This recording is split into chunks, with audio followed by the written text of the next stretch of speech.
እሷን ብቻ አስቀርተው ሌሎቹ ተፈተዋል። አይዞህ ማምን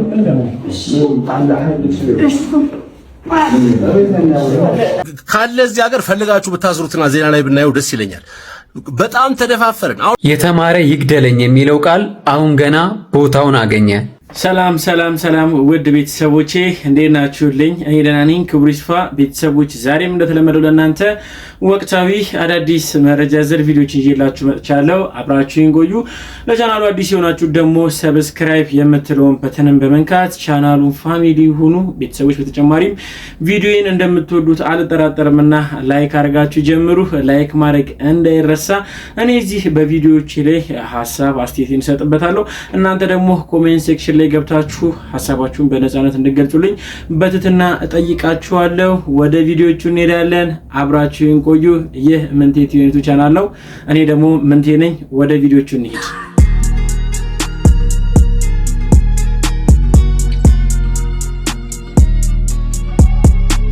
በቅድሚያም ቤተሰቦች ከጥቂት ሳምንታት በፊት እንግዲህ በጅንካ የተፈጠረው የማርበርግ ቫይረስ ወረርሽኝን ተከትሎ አሁንም ላይ ቫይረሱ እንግዲህ ከሰዎች እየተላለፈ እንግዲህ ራሱን እያሰፋ ይገኛልና ከዚህ ጋር ተያይዞ የጤና ሚኒስቴር ያወጣው አዲስ መመሪያ አለ። እሱን ለጋብዛችሁና ሐሳባችንን እንሰጥበታለን። ከዛሬ ጀምሮ ትምህርት ቤቶች እንዲሁም ደግሞ የህዝብ ማመላለሻ አውቶቡሶች ዝግ መሆናቸውን የደቡብ ኦሞ ዞን ዳሰነች ወረዳ አስተዳደር አሳውቋል። በአካባቢው ላይ የማርበርግ ቫይረስ መገኘቱ እንዲሁም ደግሞ የአንድ ሰው ህይወት ማለፉን ተከትሎ ነው ከዛሬ ታህሳስ 6 ቀን 2018 ጀምሮ ላልተወሰነ ጊዜ የተለያዩ ሰዎች ሊሰበሰቡበት የሚችሉት ትምህርት ቤቶች፣ የህዝብ ማመላለሻ አውቶቡሶች፣ የመጠጥ ቤቶች እንዲሁም ደግሞ የተለያዩ ሰርግ፣ ልደት፣ ምርቃት እንዲሁም ደግሞ የተለያዩ ማህበራዊ ጉዳዮች ላይ ሰዎች ሊሰበሰቡበት የሚችሉት የትኛውም አይነት ነገር ላይ እገዳ መጣሉን የወረዳው አስተዳደር ተናግሯል። እንደሚታወቀው በተለያየ ጊዜ በደቡብ ኢትዮጵያ ላይ እንግዲህ የማርበርግ ቫይረስ በተለያዩ አካባቢዎች ላይ እየተገኙ እንደሆነ ይታወቃል። በዚህ አካባቢ ላይም እንግዲህ የማርበርግ ቫይረስ መገኘቱ ብቻ ሳይሆን የሰው ህይወት ማለፉን ተከትሎ ነው እንደዚህ አይነት ውሳኔዎች የተወሰኑት። እንደሰማችሁት ነው። እጅግ በጣም አሳሳቢ ጉዳይ ነውና ሁላችንም አሁንም በኃላፊነት እንግዲህ ነገሮችን አስተውለን ብንጓዝ ይቻላል። የአቅማችንን መጠንቀቅ በምንችልበት ደረጃ ያህል ጥንቃቄ ብንወስድ፣ በተለይ ደግሞ በኢትዮጵያ ደቡባዊ ክልል እንግዲህ ይህ ቫይረስ ከቀን ወደ ቀን እየጨመረ ስለመጣ በቻላችሁት አቅም እንግዲህ ብትጠነቀቁ ብዬ እኔ እዚህ ጋር ወንድማዊ ምክር እለግሳችኋለሁ። ቤተሰቦች ተጨማሪ ቪዲዮዎች አሉ ልጋብዛችሁ። የዚች ትራፊክ ፖሊስ እህታችን መልካምነት በብዙዎች ዘንድ መነጋገሪያ ሆኗል። እንደምታዩት እንግዲህ ልጅቷን አስፋልት ስታሻግራት የነበረው ቪዲዮ እዚህ ሶሻል ሚዲያ ላይ ተለቆ እንግዲህ የበርካቶች ልብ ተነክቷል። ብዙዎችም ይቺ ትራፊክ ፖሊስ መሸለም አለባት እያሉ ይገኛሉ። እንዳያችሁት ነው የሰሞኑ ሌላኛው መነጋገሪያ የሆነችው እንግዲህ ይቺ ድንቅ የሆነች ትራፊክ ነች። ብዙ ጊዜ በተለያየ በሹፍርና ዓለም ውስጥ ያሉ ሰዎች የትራፊኮች ስብህና እንግዲህ አብዛኛውን ጊዜ የሚነሳው ከመጥፎ ጎናቸው ነውና አሁን ላይም ደግሞ እንደዚህ አይነት መልካም ትራፊኮች እንዳሉ ስራቸውን ኃላፊነታቸውን ጠንቅቀው የሚያውቁ ትራፊኮችም እንዳሉ እናስተውል ይገባል። ይቺን እንግዲህ ሴት መልካም ስራ የሰራች ትራፊክን ምን ልትሏት ትችላላችሁ? በእሷ ላይ ያላችሁን ሐሳብን ኮሜንት ሴክሽን ላይ እንግዲህ እስቲ ግለጹልኝ። የኢትዮጵያ ንግድ ባንክ በቴሌብር ብድር መነሻነት የደንበኞቹን አካውንት ማገዱ ህገወጥነት ነው። ይህንን የሚያደርጉት የተቋሙ ሰራተኞች በወንጀል ጭምር ሊጠየቁ ይችላሉ። ሰላም ደጉላው ነኝ። እንግዲህ የኢትዮጵያ ንግድ ባንክ በቴሌብር አማካኝነት ለደንበኞቹ ያለምንም መያዣ ገንዘብ ሲያበድር እንደነበር ሁላችንም እናስታውሳለን። ታዲያ ከዚህ ጋር በተያያዘ ብድራቸውን ያልመለሱ ደንበኞች የሂሳብ አካውንት በኢትዮጵያ ንግድ ባንክ አማካኝነት እየተዘጋ እንደሆነ ከሰሞኑ እየተነገረ ይገኛል። ታዲያ ከዚህ ጋር በተያያዘ ሁለት ዋና ጉዳዮችን አንስተን መመልከት ይኖርብናል። በመጀመሪያ ደረጃ አንድ ሰው በራስ ጉዳይ ዳኛ መሆን እንደማይችልና በጉዳዩ ላይ ይሄን ያለ ፍርድ መስጠት የሚችለው ወይም ደግሞ አካውንት የማገድ ስልጣን ያለው ፍርድ ቤት ብቻ መሆኑ መታወቅ መቻል አለበት። ከዚህም ባሻገር ከተቋሙ ጋር የዝን የብድር ውል የገቡ ግለሰቦች ግንኙነታቸው ፍትሐብሔር እስከሆነ ድረስ የራሳቸው ሐሳብ የመደመጥ አካውንታቸው የማይታገድበት ምክንያት የማስረዳት ብድሩን የማይከፍሉበትን ምክንያት ካለ ፍርድ ቤት ቀርቦ የመደመጥና የመሰማት ህገ መንግስታዊ መብት አላቸው። ግራቀኙን አከራክሮ አካውንት ማገድ ገንዘቡንም ለኢትዮጵያ ንግድ ባንክ መክፈል ካለባቸው መክፈል አለባችሁ ብሎ መወሰን ስልጣን ያለው ፍርድ ቤት ብቻ ነው። ስለዚህ አካውንቱ በራሱ እጅ ስላለ ብቻ አመልካችና ዳኛ በመሆን ውሳኔ በመስጠት ፍርድ በማስተላለፍ ገንዘብ ወስዳለው የሚል አቋም ካሳየ የኢትዮጵያ ንግድ ባንክ በህግ ጭምር ሊጠየቅ ይችላል እላለሁ። አመሰግናለሁ። ከቴሌብር ብድር ጋር ተያይዞ የብዙዎች እንግዲህ የኢትዮጵያ ንግድ ባንክ አካውንታቸው እንግዲህ እየተዘጋባቸው እንደሆነ መረጃዎች ወጥቶ ነበረ። ከዚህ ጋር ብዙዎች ቅሬታቸውን እያሰሙ ይገኙ ነበረ። አሁን ላይ ጠበቃ ደጉሎ ከህግ አንጻር ይህን ጉዳይ እንግዲህ ምን ሊመስል እንደሚችል ወይም ደግሞ ንግድ ባንክም እንግዲህ የግለሰቦችን ካስተመሮችን እንግዲህ አካውንታቸውን የማገድ ምንም አይነት ስልጣን እንደሌለው ከህግ አንጻር ጠበቃ ደጉሎ ግልጽ አድርጎ ተናግሯል። እንግዲህ ከዚህ ጋር ተያይዞ በቴሌብር ብድር ጉዳይ እንግዲህ ችግር የገጠማችሁ ካላችሁ እስቲ ኮሜንት ሴክሽን ላይ ገብታችሁ ሀሳባችሁን ግለጹበት። በተጨማሪም ደግሞ እንግዲህ ከሰሞኑ ብዙዎቻችን ያነጋገረው የኮሜዲያን እንዲሁም ደግሞ የአርቲስት ወንደሰን አውራሪስ የሱ የባለቤቱና የልጁ መጨረሻ ወይም ደግሞ የባለቤቱና የልጁ እንግዲህ ጉዳይ አሁን ላይ ብዙዎችን ልብ የነካ ጉዳይ ነው። ከዚህ ጋር ተያይዞ በርከት ያሉ በተለያየ ስራ ላይ የሚሳተፉ ለነሱ የተሻለ ነገር አቅርቦላችኋል። እስቲ አንድ ቪዲዮ ልጋብዛችሁና ሀሳባችንን እንሰጥበታለን። ሃይ እንዴት ናችሁ? ዶክተር አብይ ነኝ ከኤሊት አንገት በላይ ቀዶ ሕክምና ማዕከል። ይህን ቪዲዮ ሁላችሁም ሼር፣ ሪፖስት፣ ኮፒ ሊንክ አድርጉና ለዚች እናትና ለዚች ሕፃን ልጅ አድርሱልኝ። ብዙዎቻችሁ ሰይፉ ኢንተርቪው ላይ የቀረበችው ልጅ አይታችኋል። በቅርቡ እንግዲህ አባቷ ያረፈው ማለት ነው። የምንወደው በጣም መልካም አርቲስት ነበረ፣ ኮሜዲያን ማለት ነው። እንግዲህ እዛ ቪዲዮ ላይ እንደሰማችሁት ሆስፒታል ጋር ቀጠሮ ይዛ እንደነበርና ቀጠሮ አደርሷት ነበር። ግን አጋጣሚ ይሄ አይነት ዱብዳ እንዳጋጠማቸውና እንዳለፋቸው ቀጠሮ ነበር የተናገረችው። ያው የሚሰራ ኦፕሬሽን ነገር ነበራት። ስለዚህ እንዳጋጣሚ ሆኖ ይሄ አይነት ዱብዳ አጋጠማቸው። እውነት ለመናገር የሰይፉ ላይ የነበረውን ኢንተርቪው ሳይ ልጅቱ በጣም ታሳዝን፣ በቃ አይኗ ቁልጭ ቁልጭ እያለ በጣም ተጨንቃ ነበርና እኔ በጣም ነው ውስጤ እየተሰማኝ ያዘንኩት። ሰይፉም እንግዲህ እኔንም አውርቶኛል። እኔ ደግሞ እንደ አንድ ህፃናትን እንደሚወድና እንደሚያክም ሐኪም እውነት ማየት ራሱ በጣም ከብዶ የነበረ እውነት ለመናገርና ይሄ ችግር እንዳለባት ስሰማ እኔም ጋር ቀጠሮ እንዳላሰማ በጣም ነው ውስጤ ያዘነው። ስለዚህ የሚታይ እንግዲህ በማንኛውም ሰዓት እናቷ ይዛት መጣ እኔ ጋር ሙሉ ወጪዋን ኤሊት የአንገት በላይ ቀዶ ሕክምና ማዕከል ሸፍኖ 1 ብር ሳትከፍል ሕክምናውን አክሚያት በሰላም ወደ ቤቷ ትሄዳለች ብዬ ቃል መግባት እፈልጋለሁ ከእግዚአብሔር ጋር። እንግዲህ ይህን ቪዲዮ ለሁላችሁም አድርሱልኝ። ለዚች ምስኪን የሆነች እናት በማንኛውም ሰዓት በሚመቻት ጊዜ መምጣት ትችላለች። በሰይፉ በኩል በእርግጥ ማግኘት የምችል ይመስለኛል። እንግዲህ ኮንታክቷን ወይም ስልኳን ወስጄ፣ ይቅርታ እንግዲህ ትንሽ ስለደከመኝ ነው አይኔም ራሱ እንትን ያለው።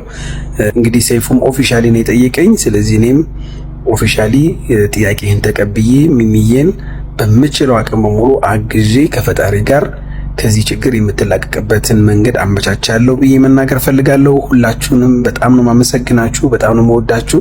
ዶክተር አብይ ነኝ ከኤሊት የአንገት በላይ ቀዶ ሕክምና ማዕከል። ደህና ደሩ። እንደሰማችሁ ነው የልጅቷና የእናቷ ጉዳይ እንግዲህ በጣም ያሳዝናል። በተለይ የልጅየው ሁኔታ እጅግ በጣም ያሳዝናል። ከዚህ ጋርም ተያይዞ ዶክተር አብይ እንግዲህ ወጪዋን ሸፍኜ ሙሉ በሙሉ አከማታለሁ ከፈጣሪ ጋር እንግዲህ ሙሉ በሙሉ ሕክምናዋን ጨርሳ ሰላም ሆና ወደ ቤቷ እንደምትመለስ ተስፋ አድርጋለሁ ብሎ እንግዲህ መልካም ምኞቱን እንዲሁም ደግሞ መልካም ስራ ለሷ እንግዲህ አቅርቦላታልና እንደዚህ አይነት ሰዎችን ልናበረታታቸው ይገባል። ስለ ዶክተር አብይ ምን ትላላችሁ? ሀሳባችሁን ስጡበት። ከኞቹ የሆነ ነው እቺ የወንደሰን ባለቤት ትላንት ሰይፉ ላይ ወጣ ስትናገር በጣም ያዘንኩት ጋይስ፣ ጌታ በጣም ማለት ነው። በጣም ምን ያህል ማለት ከዚህ በኋላ ስንት ዓመት ቢኖሩ ነው ቤተሰቦች? ማለት ሞት የሚባል ነገር በህይወታችሁ እኮ ይመጣል። በህይወታችሁ ሞት የሚባል ነገር ይመጣል። ትሞታላችሁ። እማትሞቱ ነው የሚመስላችሁ እንዴ? አፈር ውስጥ የምትገቡ አይመስላችሁ? እኔ በጣም ነው ራስ ወዳድነታችሁ በዚህ ደረጃ እንደዚህ ስግብግብ መሆናችሁ ምናምን በጣም ያሳዝነኛል፣ ያስፈራኛል። ጌታ ምን ናችሁ ነው? ልጃችሁን ያህል እንኳን አታችሁ የለ እንዴ? ያውም ደግሞ ለቀበሌ ቤት በዚህ ደረጃ ልጅ ያዘች፣ ያውም ዘራችሁን የተካችን እናት ሐዘኗ ሳይሽር ላይክ ሳትደነድን ከቤት ውጪ ብላችሁ ከነ ልጇ ማስወጣት ምን አይነት ችጋራም ብትሆኑ ነው ግን? ምን አይነት ችጋራም ምን አይነት አጋሰስ ብትሆኑ ነው ግን? ጌታ ምን አይነት ማለት ይሄ ቪላ ቤታችሁ ቢሆን ኑሮ ልክ ናችሁ። ለቪላ ቤት ተስገብግበው ደማቸውን አፍሰሰው ይሰሩበት እድሜያቸውን የጨረሱበት ቤት ይባላል። ለቀበሌ ቤት እንደዚህ ትሆናላችሁ? ልጃችሁ እኮ ሄዷል፣ እስከ ዘላለም ላይ መለስ ላይ መጣ። የምር ልጃችሁ ሄዷል እስከመጨረሻ ድረስ የልጅ ልጃችሁን እየሳማችሁ እንደመኖር በዚህ ደረጃ ራስ ወዳድና በዚህ ደረጃ ስግብግብ መሆን ምን ይሉታል ግን? ምን ይሉታል? ጌታ ምስክሬ በጣም ነው የምታስፈሩት። እኔ እንጃ። በስመ አብ ወወልድ ወመንፈስ ቅዱስ። አቤቱ አምላኬ መጨረሻዬን አሳምርልኝ። እግዚአብሔር ልቦና ይስጣችሁ። እግዚአብሔር በእውነት ነው የምላችሁ ልቦናችሁን ይመልስላችሁ። እንደዚህ ያስባችሁ እንደዚህ ያደረጋችሁ ቤተሰቦች ማለት ነው። ለዚች እናት ለዚች ሴት ያላዘናችሁ በዚህ ደረጃ ራስ ወዳድ ሆናችሁ ያውም ለመንግስት ቤት ለቀበሌ ቤት እናንተ ሰርታችሁ እንኳን ትላላችሁት አይደለም። እሱ ነው ሲያድሰው የነበረው። እናንተ አይደላችሁም ስታድሱት የነበረው አይደለ? አለማፈራችሁ ምን ያህል ራስ ወዳድ ብትሆኑ ነው ግን? ምን ጋይስ ምን ያህል እንደተጨካከን ግን እያያችሁ ነው። ባዳ ቢጨክንባችሁ አይገርማችሁ ጋይስ። ባዳ ከዚህ በላይ ቢጨክንባችሁ ከዚህ በላይ መቼም ጭካኔ የለም። ልጅን ያህል ነገር አጣው የልጅ የያዘችን ሚስት ውጪ ከቤት በማግስቱ ማለት ነው። ልጅ ቀብረው በማግስቱ ውጪ ከቤት ብለው ማባረር ማለት ምን ማለት ነው? የጭካኔ ጥግ እኮ ነው። በቃ ማለት የጭካኔያችሁ ጥግ። በጣም ጨካኞች ናችሁ። በጣም አውሬዎች ናችሁ። በጣም ክፉዎች ናችሁ። በእውነት በጣም ታሳፍራላችሁ። እግዚአብሔር ልቦና ይስጣችሁ። እግዚአብሔር ልቦና ይስጣችሁ። ይሄንን ነው የምለው። በመቀጠል ጋይስ አሁን የምነግራችሁ ኢንፎርሜሽን በጣም ሊያሾ የተናገረችው ንግግር ትክክል ነው። አሁንማ የምንሰማውና የምናየው ነገር ከዘመድ ባዳ ሳይሻል አይቀርም። አንዳንድ ጊዜ ለየትኛው ጊዜ ብለን እንደዚህ እንደምናደርግ ምን አይገባኝም። ሁላችንም እቺ የኮንትራት ምድራችን ነች። ነገ ጠዋት ሁላችንም ወደ እውነተኛው ስፍራ መሄዳችን አይቀርም። መሄዳችን ለማይቀረው ነገር ደግሞ ይዘነው የማንሄደውን ጥቅም የሌለውን እንግዲህ ቁስ ከሰው ልጆች አስበልጠን ስንታይ ደግሞ እጅግ በጣም ያሳዝናል። በዚህ ላይ እኔ ከዚህ በላይ ምንም ልል አልችልም። እናንተ ሐሳባችሁን ግለጹበት። በተጨማሪም ደግሞ እንግዲህ በትላንትናው ዕለት ከሰማናቸው ሰበር ዜናዎች መካከል እንግዲህ አንዱ የሆነው የአዶናይ ከእስር መፈታት። አዶናይ ከእስር ተፈቷል።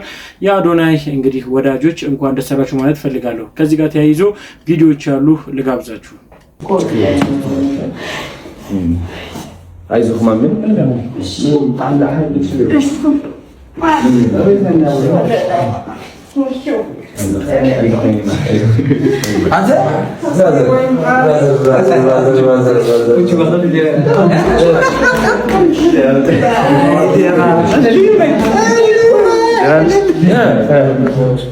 እንግዲህ እንዳያችሁት ነው ከተፈታ ከጥቂት ሰዓታት በኋላ እንግዲህ ይሄንን ምስሎችን እንግዲህ በተለያዩ ሶሻል ሚዲያ ላይ በተለይ በቲክቶክ ፕላትፎርም እንግዲህ እየተጋሩ ይገኛሉ። እንኳን ደስ አለህ እንኳን ለቤት አበቃ ማለት ፈልጋለሁ። ከዚህ ጋር ተያይዞ የሱ መፈታትንም እንግዲህ አንድ ላይ አድርገው ሌላ ንግግር እንግዲህ አሁንም ርዕስ ሆኖ መጥቷል። ምንድነው እስቲ ልጋብዛችሁ። እሷን ብቻ አስቀርተው ሌሎቹ ተፈተዋል ፍትህ አይነት ነገር ነው። እሷ ብቻ የቀረችው ለምን መሰለ?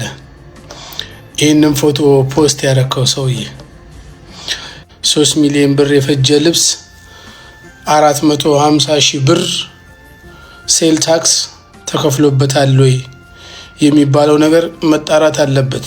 ለዛ ሊሆን ይችላል ላይሆንም ይችላል።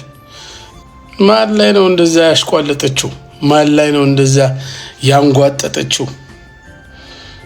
የቲክታክ ለማኝ ሆኖ የኢትዮጵያ ሕዝብ ላይ በዛ ደረጃ ማሽቋለጥ ዋጋ ያስከፍላል። ኦኬ፣ ስለዚህ ገና ነው፣ በደንብ መመርመር አለባት። 450,000 ብር ሴል ታክስ መክፈል አለባት። አዎ፣ የምን መባጠጥ ነው? ይሄኔ እናቷ ቅጠል ለቅማ እንጀራ ጋግራን ያሳደገቻት። በኢትዮጵያ ሕዝብ ላይ በደሃው ላይ ማንቋለጥ ማሽቋለጥ፣ እንደዚህ ማንጓጠጥ፣ እንደዚህ አጉል ሽቅብ እንደዚህ ሰማይን በካልቾ ካልመታው ማለት አይቻልም። ህግ አለ። ስለዚህ በደንብ ነው የምትመረመረው። ገና የምን ፍትህ ነው ደግሞ? ፍትህ ለኢትዮጵያ ህዝብ ሞራሉ ለተነካ ለአንድ ቡታንታና ለአንድ ኮት 3 ሚሊዮን ብር የወጣበት ሀገር አታፍሩም? ደግሞ ፍትህ ስትሉ ገና ይቀራታል እሷማ።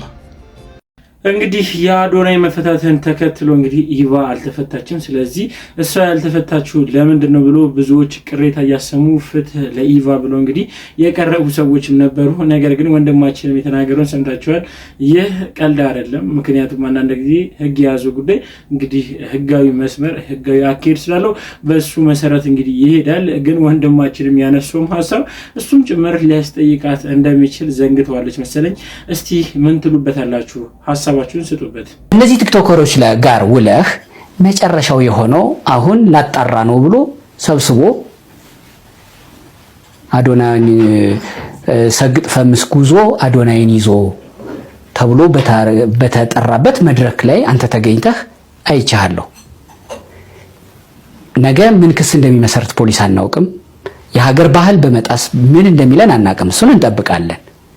ለዚህኛውስ በዛ በመገኘትህና ከሱም ጋር በመወልህ የዚህኛውን ደጋፊ ነኝ በማለትህ የሚመጣውን የሞራል የትውልድ ውድቀት በዚህ ዘመን ምንም አይሰራም፣ ትምህርት አይደለም መሰገጥ ብቻ ነው የሚልን ሐሳብ ይሄኛው እንዴት ነው ይቅርታ የምጠይቀው? ይሄኛው እንዴት ነው የምታስተካክለው ብዬ ቆይ የሞራል ውድቀት እንትን መናሸቅ ምናምን የሚባል የቋንቋ ማሳመር ነገር አይደለም። እኔ የሄድኩበትን ነገር ነገርኩ። ከዛ በኋላ የሱ ኃላፊነት ነው። ማስተካከል አለብን። እነዚህን ሰዎች ማስተካከል አለብን። ስታስተካክል አልታየህም? ተገኝተህ ስታዳምጥ ነው ያሳየው አይደለም እኮ ማስተካከል ተገኘው እዛ ተስተካክሎ። እሺ አንተ ልጁ ተስተካክሎ አላየንም። አሁን ልጁ አልተስተካከለም። እንግዲህ ይሄንን ድጋሚ ደገመው። እኛ ያየንህ አየንህ። እኛ ተገኝተን አየንህ። ስታስተካክል ለምን አላየንህ እንዴ? እንዴት እንደና መንፈስ አይሆንም ማስተካከሉ ነው። ስታነጋግር ሰው ሁልጊዜ ምን አለ መሰለህ፣ ስተትህን ላንተ ነው የምነግርህ። እኔ ስተትህን አደባባይ አውጥቼ አንተ እንዲህ ነህ ስልህ ልገኝ አልችልም። እዛ ቦታ ላይ ተገኘህ። ከዛ በኋላ ያልተመቸህን ነገር ቁጭ ብለህ በራውንድ ቴብል የሚሆን በእንትን የሚሆን ቁጭ ብለህ ታወራለህ ከሱ ጋር። ይሄ ልክ አይደለም ትላለህ። ያንን ደጋግመህ መክረው ካልሆነ ግን የሱ ፋንታ ነው የሚሆነው። ይሄ እንግዲህ እንደሰማችሁት ነው። ሰራዊት ፍቅሬም ለአዶናይ ጋር ተያይዞ እንግዲህ የሰጣቸው ሐሳቦችን ብዙዎች እየተነጋገሩበት ይገኛሉ። ከነሱ መካከል አንዱ ይሄ ነው። ለአዶናይ እንግዲህ ምክራዊ ወይም ደግሞ አባታዊ ምክር እንግዲህ እንዳቀረበለት፣ በዛ ላይም ደግሞ ሐሳቡን ተቀብሎትም መተግበርም የሱ መብት ነው፣ አለመቀበልም የሱ መብት ነው፣ እኔ ግን ኃላፊነቴን ተወጥቻለሁ የሚል እንግዲህ ንግግር ነው የተናገረው። ከዚህ ጋር ተያይዞ በሰራዊት ፍቅሬ ላይ እንግዲህ ብዙዎች እየፈረዱበት ነበረ። እንዴት ከሱ ጋር ሆኖ ወይም ደግሞ እሱ ሲያስከሄዱ የነበረው የስተት ጎዳና ቢኖር እንኳን ራሱ አብሮት እየተጓዘ እንደነበር አድርገው ብዙዎች ሲናገሩ እንደነበረ እናስተሳለን። ለዚህ የሰጠው ምላሽ እንግዲህ ድንቅ ነው። ብዙዎች በዚህ ላይም ሐሳባቸውን የሰጡበት ይገኛል። እናንተስ ምን ይመስላችኋል? ሐሳባችሁን ስጡበት። የተማረ ይግደለኝ የሚለው ቃል አሁን ገና ቦታውን አገኘ። ኢቢኤስ ቴሌቪዥን በስንቱ እንዳልተሰደበና ተቃውሞ እንዳልደረሰበት፣ ይህ ሰው ግን በራሱ በአካል ቀርቦ ምን አለ? በሰዓቱ ምሳ በልቼ ነበረ፣ ነገር ግን የሆነ ነገር እየሰራችሁ እንደሆነ የሆነ መልካም ነገር እያደረጋችሁ እንደሆነ ስለተሰማኝ ምሳውን በደስታ ነበር የተቀበልኳችሁ ብሎ ደስ የሚል መልስ መልሷል። ምን አይነት ማስተዋል ነው? ምን አይነት ትህትና ነው? ምን አይነት ፖዚቲቪቲ ነው? እኔ ይህንን ሰው ከዚህ በፊት የማውቀው በጽሁፉ ነበረ። አሁን ግን ይበልጥ አከበርኩት። በነገራችን ላይ ከዚህ ሰው ሁለት ነገር መማር እንችላለን። የመጀመሪያው ለሁሉም ጊዜ አለው የሚለውን። ይህንን ሰው እርግጠኛ ነኝ አብዛኛዎቻችሁ አታውቁትም ነበረ። ኢቢኤስ ላይ ባለፈው ሳምንት ከመቅረቡ በፊት ስንት መጽሐፍ እንዳለው፣ ምን መጽሐፍ እንደጻፈ፣ ማን እንደሆነ ሁላ የማያውቁት በጣም በርካታ ሰዎች አሉ። ነገር ግን በዚህች አጋጣሚ ብቻ ብዙዎች እንዲያውቁት ተገቢውን ክብር እንዲያገኝ ሆኖለታል።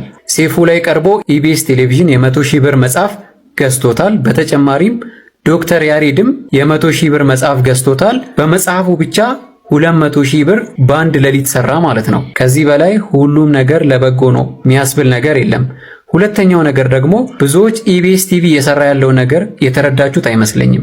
እነሱ እየሰሩ ያሉት ነገር ከሚያገኙት ገቢ ላይ ለሰዎቹ ሼር እያደረጉ ይገኛሉ። በእርዳታ በሉ፣ ምሳ በማብላት አርቲስቶችን እየጋበዘ ጌም እያጫወተ እየሸለመ ብቻ በተለያየ ሁኔታ ኢቢኤስ ቲቪ በጣም በርካታ በጎ ስራዎችን እያደረገ ይገኛል። እነሱ የሚያበሉት ሰው የግድ ድሃ መሆን የለበትም፣ የግድ የተራበ መሆን የለበትም፣ የግድ ያጣ ሰው መሆን የለበትም። መንገድ ላይ ያገኙትን ሰው ምሳ እየጋበዙ ሌሎችም ከዚህ ነገር ተምረው በእነሱ አካባቢ የሚገኙትን ሰው ምሳ እንዲያበሉ ዘላቂ መፍትሄ ባይሆንም እንደዚህ አይነት አጋጣሚዎችን ተጠቅመው አንድ ቀን እንኳን የተሻለ ምግብ እንዲያገኙ ለራሳቸውም እያደረጉ ሌሎችም እንዲማሩበት እያደረጉ ይገኛሉ።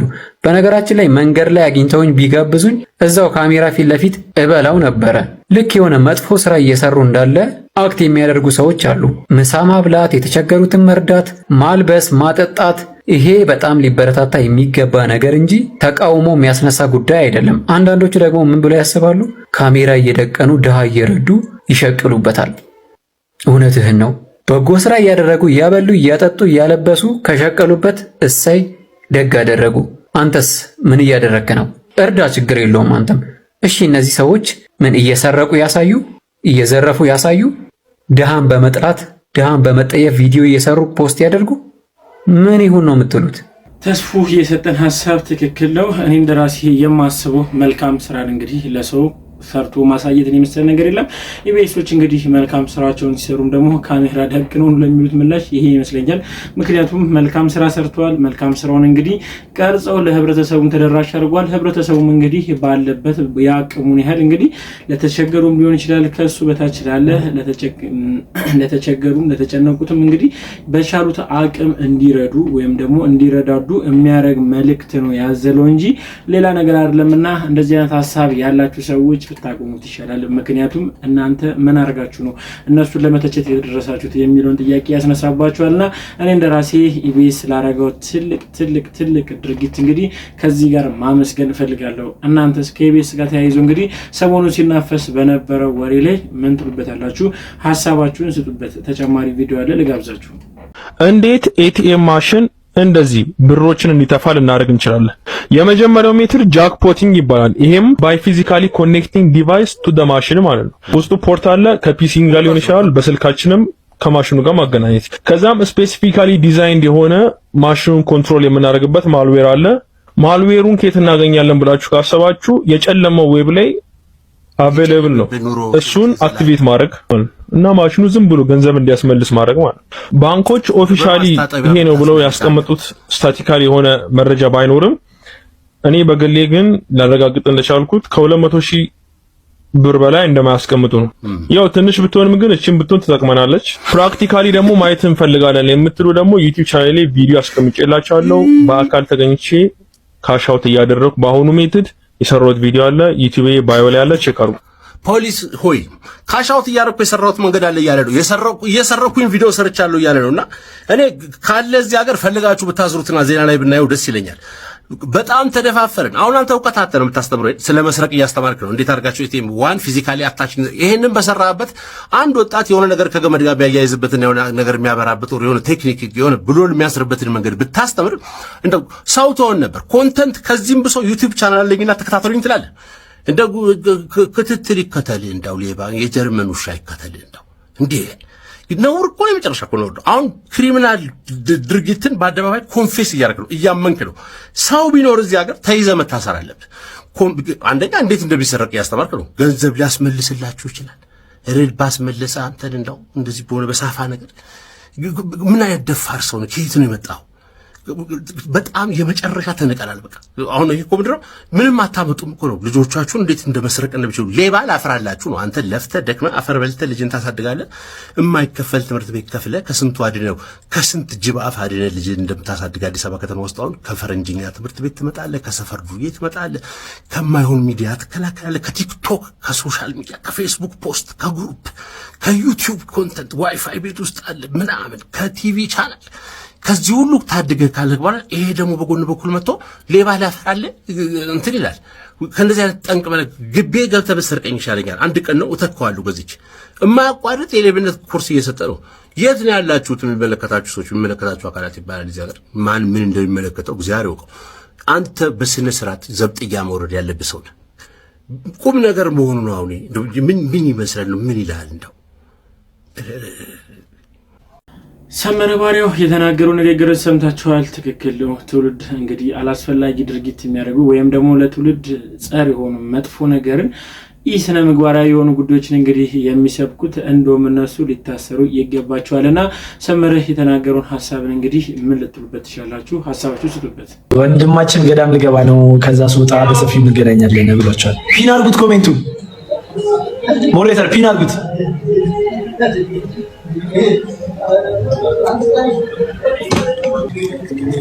ኮሜንቱን ግን ያው በጣም ነው የምወዳችሁ ብሏቸዋል። ቆይታቴ በጣም ነው የምወዳችሁ፣ የሰማችሁ ነው። በጣም ነው የምወዳችሁ ተብላችኋል። የሰው መውደድ ቁጭ አድርጌ መክረው ነበር። የሰው መውደድ አለ እያልኩ ይግባ። ኮሜንት እስካሁን ድረስ አልጻፈልኝም። እኔ ምን ላድርጋችሁ? እሺ ቢያንስ ድምፁን ልስማው። ወይኔ ጉዴ! እኔ ምን ላድርጋችሁ? ጉትት አስገባው። ሌላ ታሪክ ይግባ ይግባ። ቆይ አሪች እዚህ ጋር ጋሼ